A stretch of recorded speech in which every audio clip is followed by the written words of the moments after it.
Vikram Singh Rathod IPS, డ్యూటీలో ఉన్నప్పుడు ఒంట్లో భయం భక్తి ఉండాలి. అది ఇంకా నీకు అలవాటైనట్లేదు. ఈ భయం అంటే ఏంటో, అది ఎప్పుడు ఎలా వస్తుందో తెలుసా? నాకు భయం లేదని ఎందుకు అనుకుంటున్నారు సార్? రోజులో ప్రతి క్షణం ప్రతి నిమిషం భయపడుతూనే ఉంటాను సార్.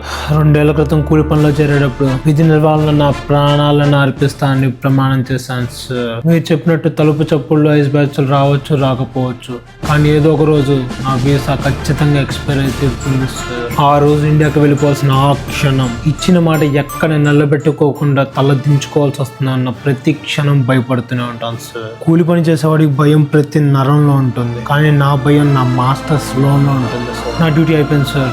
నా రూమ్మేట్స్కి ఏ లోటు రాకుండా చూసుకుంటా నేను నా రూమ్ పెద్దగా మాట ఇచ్చాను sir. If you please excuse me, I will be in that duty. నాదొకటే కోరిక సార్, ఐస్ బ్యాచ్ నా కళ్ళ ముందున్నప్పుడు నా కళ్ళలో ఎటువంటి బెరుకుండకూడదు. నా మూతి మీద చిరునవ్వు ఉండి నా చెయ్యి నా మీసం మీద ఉండాలి సార్.